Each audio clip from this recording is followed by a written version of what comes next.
Well, hello YouTube. It's good to be with you. I didn't think a video would be coming your way so quickly. I just released a video yesterday. However, I have something I have to say, so let's go ahead and say it. I never thought I would make this particular video. Understand, I have no interest in drama. This does not mean some will not come by my way due to this topic. Sometimes, whether you are right or wrong, you feel like you have to share your cognitive content, or you will mentally and emotionally explode. It will be difficult not to ramble a little, so my apologies are offered up front.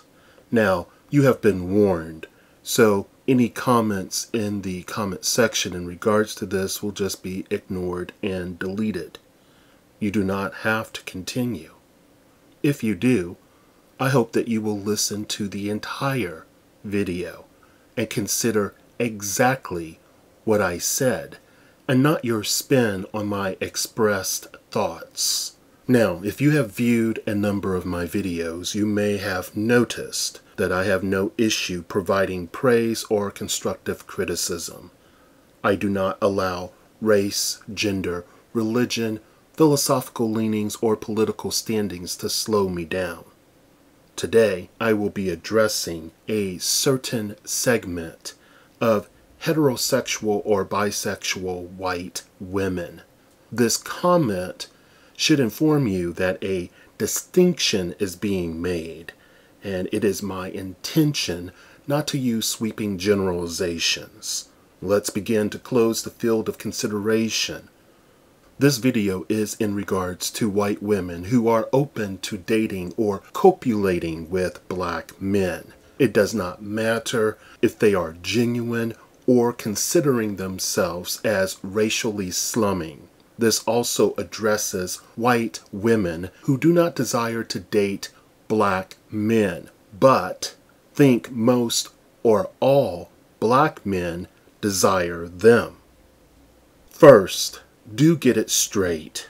Well-adjusted black men, like their counterparts within other racial or ethnic destinations, do not see you as the cream of the crop simply due to your phenotypical traits, myths pertaining to your sexual proclivities, or supposed genetic propensity to be submissive in the bedroom. Sorry to burst your bubble. Your skill sets, as it relates to generating pleasure, is individually secured and not produced because of some secret biological setup.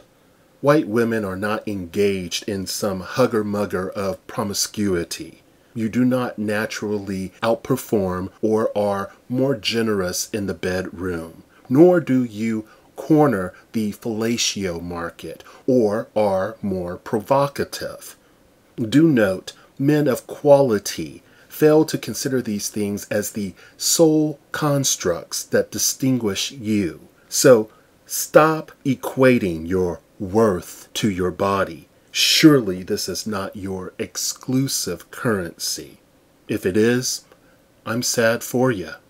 If you think men of color value you as a prize mare, then I would urge you to reassess your position.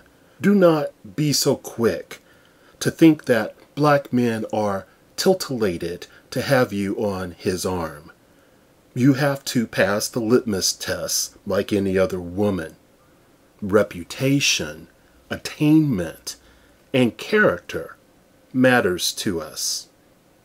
This is true if you have not been mutually and consensually reduced to a booty call. Don't play as if you don't know what I am speaking of.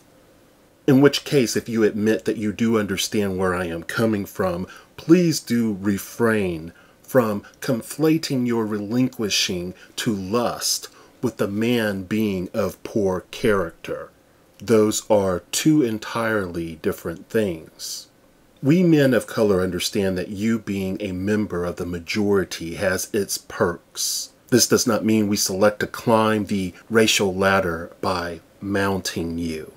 We see the restraints that are placed on women and men, but this video is about white women. So again, we see the restraints that are placed on women who speak a certain way, interact with people in certain ways, look a certain way, etc. We know it can be difficult not to have the same interest as the majority, no matter the group makeup.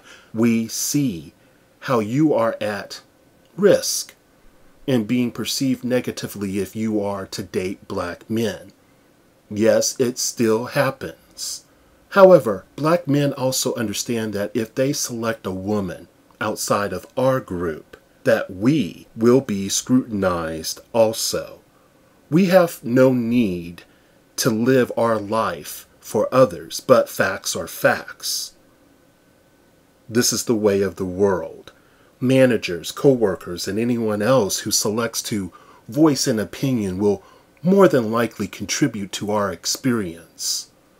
We understand that it can be argued that black culture is barely trackable and is represented as fragmented and is of little to no value by many in the majority. Considering all said, you will not, nor do you have the power to, make us whole.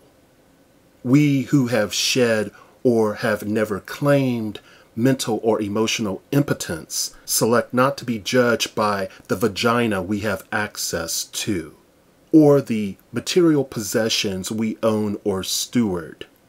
I can only speak for myself. I understand this. So when I use the pronoun we, I am speaking of black men of like mind. We are not your mandingo fantasy realized, whether of average penis size or what you may consider uncomfortably massive.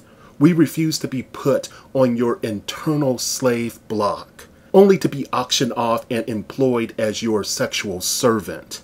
We do not exist to fulfill your needs as an organic dildo, nor is it advisable to formulate most of us are better in bed than other men. These sorts of comparisons, though they inflate the ego, betray your shallowness. Do not confuse all black men as uneducated users who will procure you, if allowed. Also, we know you are hip to the game. I've known that for years.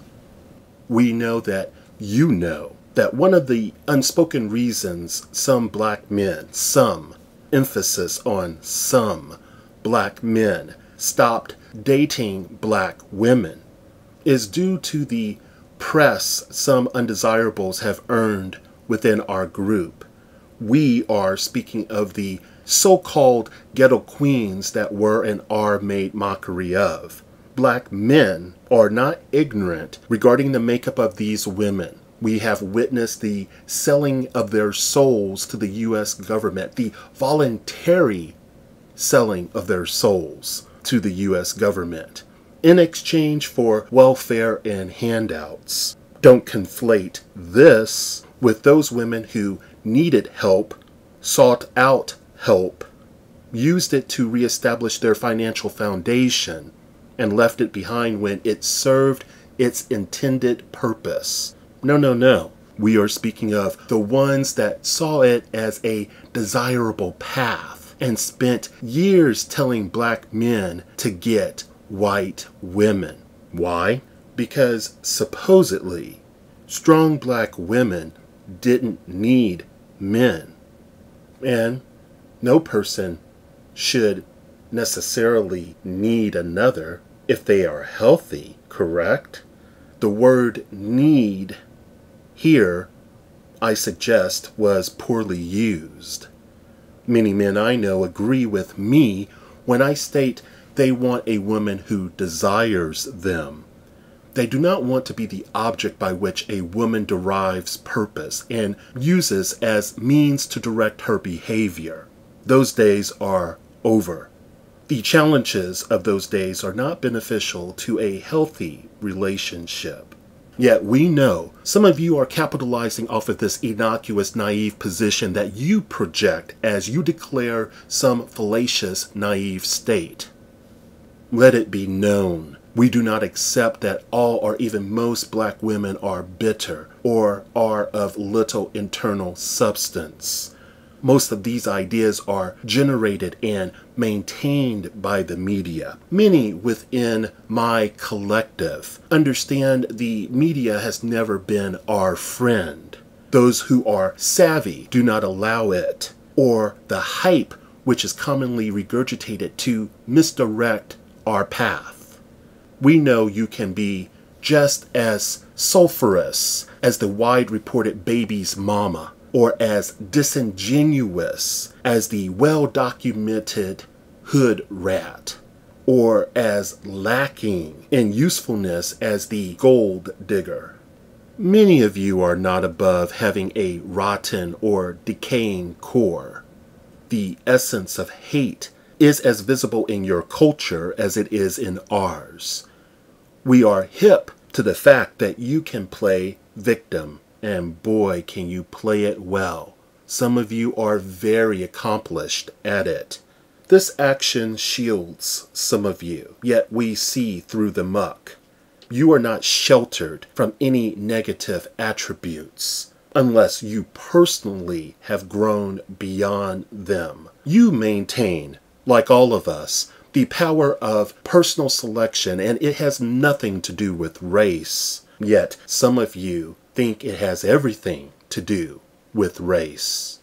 Among you are as many hateful users, abusers, and controllers as with other groups of women. Many of you have refined your skills to a high degree. This, with historical context, have allowed you to hide effectively. Misandry, for example, is not foreign to you. And denigrating men, for some of you, is done as sport. Angels, you are not. Thank you for listening.